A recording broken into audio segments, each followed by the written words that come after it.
Alrighty, so I'm actually not in game. This is a recording, but I wanted to go over what my thoughts were on the previous teams and stuff like that we have tried out with the Assault Mode Meliodas, sort of like different team compositions. I've been looking obviously at a lot of them over the last couple of days and stuff like that on the channel. It's been nothing but Assault Mode PvP, and yeah, so we've tried out 5 different teams.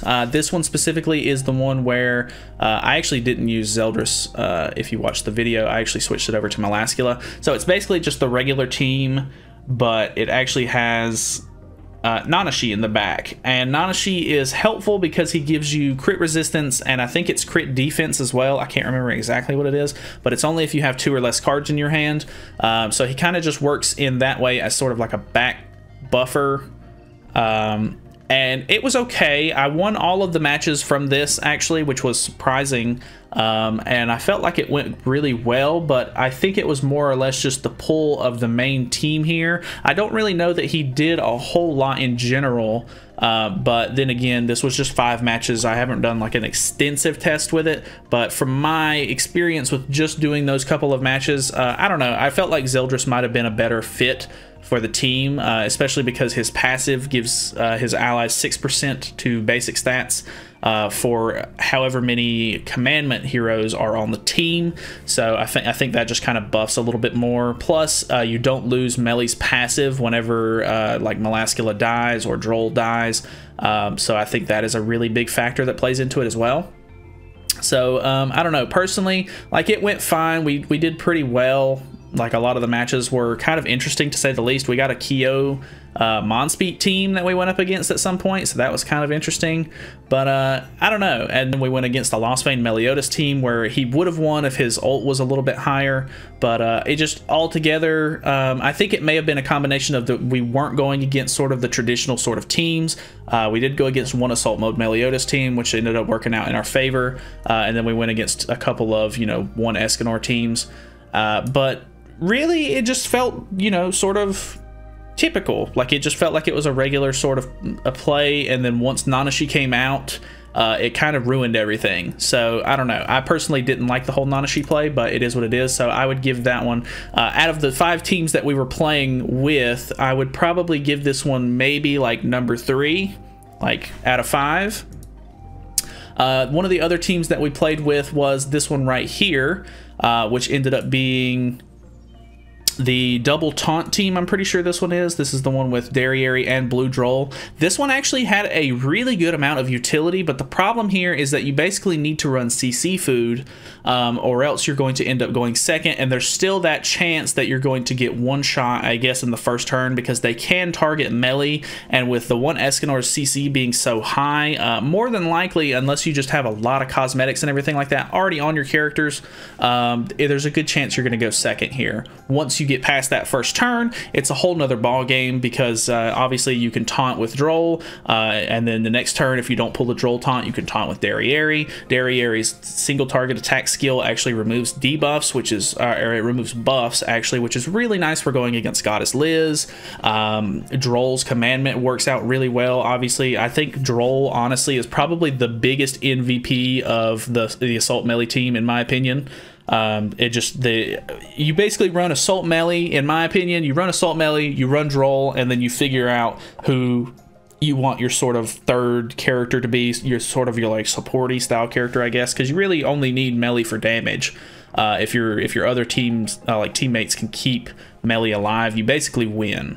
So I don't know. This was a really good sort of team comp. I ended up liking this one quite a bit. So bit rate's crazy right there looking through the match, but yeah, there was actually we had a pretty decent amount of matches and stuff in this one. It went pretty well. I don't think we won every match. I think we actually lost 2 matches, but I think it's just because of the pure survivability that you kind of lack here without having Melascula on the team, which is a little unfortunate. I just think Melascula is a little bit more stable.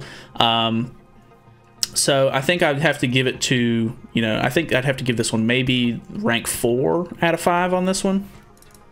Just personally, I don't know. This one was a good team, don't get me wrong, but it just lacks survivability. And with running CC food instead, you have to run CC food if you want to go first. And if you don't go first, it's a wasted piece of food. And you know, typically with this team, I would say you probably want to run.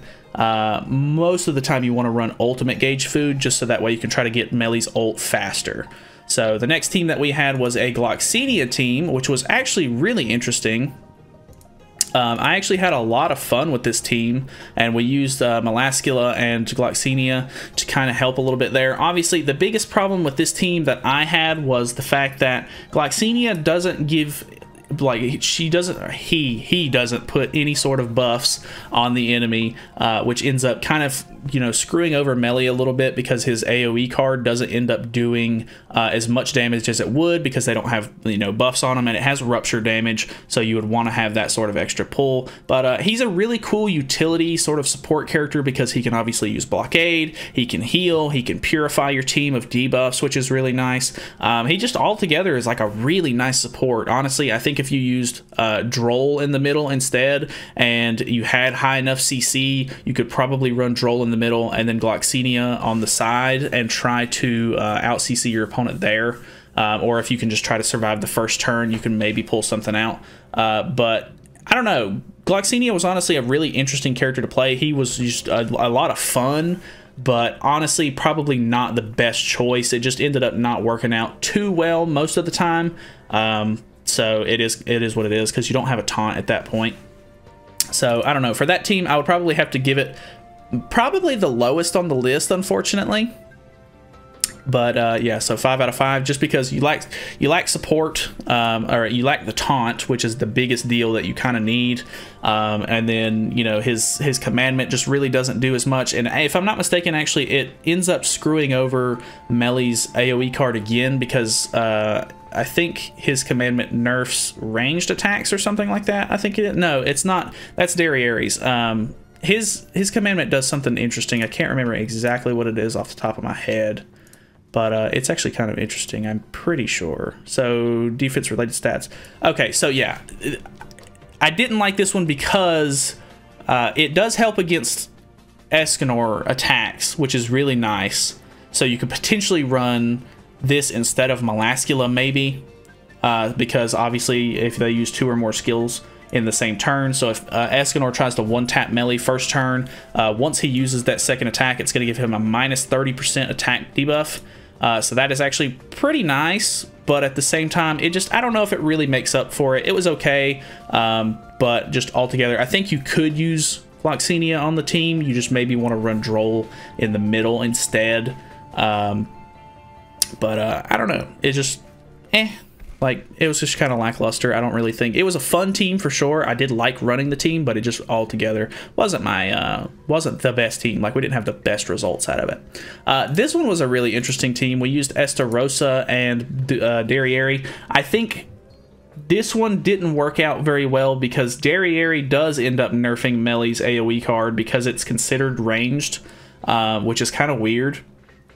I don't know why that is, but yeah, so it kind of nerfs that. Her commandment doesn't give them buffs, so it like kind of double nerfs you on the AoE attack with Meli in a way, which is a little unfortunate. So there is that. Estarossa actually was surprisingly very, very good. I think if I were to run, did I switch it up at all at any point? I think I did. I changed to Droll at some point. Droll and Estarossa as the double taunt ended up being very good, because Estarossa was more often able to sort of get his ult first turn just off of like pure luck of the draw. But it ended up working out good, because his ult obviously does, you know, it stops them for a whole turn, which is good and bad, because you want them to hit you so that way you gain buffs and everything like that. But it kind of is what it is. It's just you have to take what you can really do with the team. But I was genuinely surprised at the Estarossa and Droll team. I would give that team probably the second spot. I don't remember if I've already given the second spot out or not, but I think I have, but I'm not quite sure. I would give this the second spot, though. This one was a lot of fun to use. I have seen a lot of people using Estarossa. Like whenever the team first came out, a lot of people were already using it. So that was a lot of fun.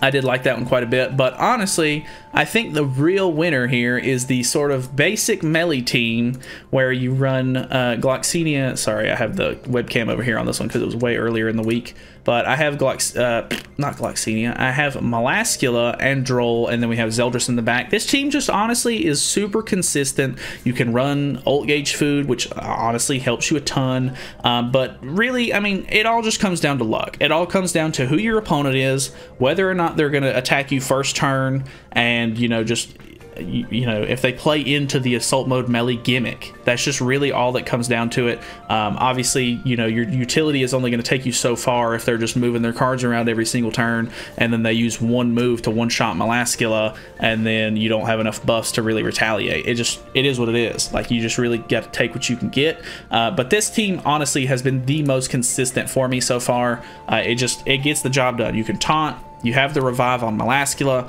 You can ult rush pretty easily with using ult gauge food. Droll's commandment gives them, a buff on them, which actually helps out Melee's AoE card. Sorry. The only thing that it really can't do is remove buffs, and the biggest factor here is, does Goddess Liz put up a shield? Other than that, the other thing that you kind of have to worry about is Gowther using his pumpkin bombs first turn, because if he does, that's obviously going to stop your ult rush. But I mean, you can kind of play around those kind of things. You can, as long as you just keep playing through, and one AoE card takes down pretty much one entire level 1 shield from Liz, at least from my experience so far with how I'm using melee and everything. So I don't know, this one just worked out the most. It was just more consistent. It was a lot more fun. I think it just had the best results. So I would say, just honestly, the default sort of team worked, and I had a lot of fun messing around with other teams. And I think that's what I like about the Assault Mode Meliodas team the most, is that it's just so much fun. You can honestly just change around units if you want. Like, if you're having a hard time with certain characters or whatever, you're meeting a lot of certain characters in the meta at the moment or whatever, it's interchangeable. There's a lot of options. You've got, it's not just, hey, I'm running the one Escanor with Gowther and Liz. That's it. With melee, I can run a multitude of different support heroes, because as long as they have a commandment or they're a demon, they fit. They go on the team. It makes his passive work out, and I mean, as long as it has somewhat decent survivability, Melee's going to end up retaliating something fierce. So, I don't know. Honestly, he's by far my favorite character in the game right now. He's just super fun. Obviously, the one Escanor, he's great. He does massive damage in one hit, but it kind of gets old.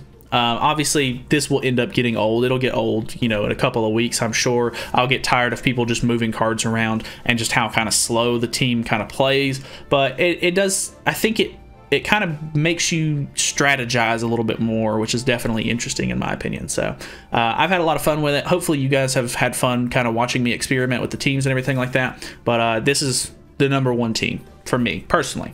So obviously it's all opinionated. You can obviously, if you're having better luck with one team, feel free, run it, do what you need to do.